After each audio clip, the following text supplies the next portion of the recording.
class that goes along with stoichiometry. Here we have the change of enthalpy in chemical reactions. We want to look at what happens when we manipulate or change, move around parts of the chemical equation. So imagine we have A plus C produces C, or A plus B produces C, and it has this positive change of enthalpy, so it's endothermic. Okay, so 200 kilojoules are absorbed when that happens. Well, what if you double the reaction? You probably already know that one. If you double the reaction, so that means I'm going to say 2 moles of A plus 2 moles of B produce 2 moles of C. Well, I'm doing the whole thing twice, so I'm going to release twice as many kilojoules. So 400. Or not release, I'm going to absorb because I said this was endothermic because it's a positive change. Here's another one. If we flip the equation, so we take this and we flip it around, we're now doing the opposite. Instead of taking A and B and turning them into C, we're taking C and turning it into A plus B. So here, since we're doing the opposite thing, instead of 200 kilojoules going into this system, 200 kilojoules are released.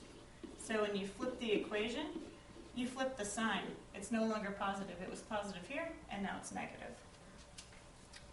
If you do 2 reaction steps in a row, then you're going to add up the heat from those 2 steps. So first I have A plus B makes C, and 200 kilojoules went into the system for that to happen. And then in my second step, C plus D react to produce E. Then I'm giving off 150 kilojoules in this step.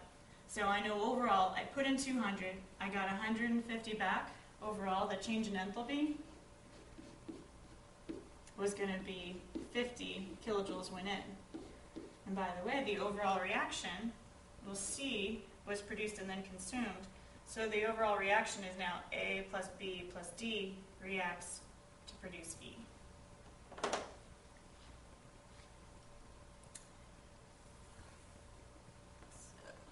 So we can see that with many steps right here. We'll go ahead and add them together and flip them around in order to get this overall equation. This is called Hess's law. Hess's law is using multiple steps to do one reaction, because sometimes reactions don't just occur immediately.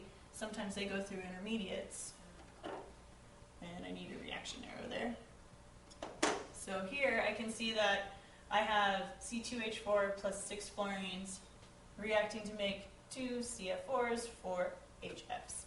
So what I want to do is I want to align these steps so that they add up for this. So one thing I do when I have these, especially because you can have 3 or 4 or 5 steps, I look for a time that, well, I only see C2H4 one time in this equation, and they only show up right here.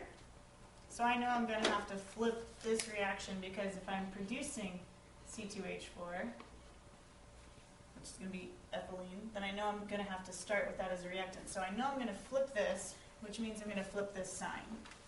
So instead of it being positive, it's going to be negative. So that's the first thing I do. I flip that. Then the next thing I would look at would be, well, we'll look at the fluorines. And I can see fluorine shows up a couple times. So let's not work with the fluorine. Let's go on to this CF4. It only shows up here. There's 2 of them, and I only have 1 here. So I'm going to double this reaction, or this step. So I'm going to have to double that amount. So here's that first step, second step. Okay, so I doubled it. And now I've got this taken care of and this taken care of. The last thing, let's see in which step this H4 is produced. So it's produced right here. It's on the right side, so I don't have to flip the reaction. But I can see I only have 2 being produced in this step, where meanwhile 4 are needed. So I'm going to double this step too. So we flip the first step, double the second, double the third. And then what needs to happen is these steps need to add up to equal this reaction. If they do, then I can add up the kilojoules that were given off in each step to say that I have the kilojoules for the reaction. So in the first, let's see, I've got 2 carbons on this side, 2 carbons on that side. I have 2 hydrogens here, 2 hydrogens here. And that's everything I can cancel out. And so what I'm left with is C2H4 is reacting with 4 fluorines here and 2 here, so 6. And it's producing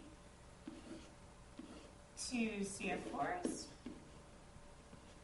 and 4 HF. and that matches my original equation. So I did arrange the steps in a way that they would add up to the original equation, which means I can say this many kilojoules were given off in each step, and I can add them together and get my final amount.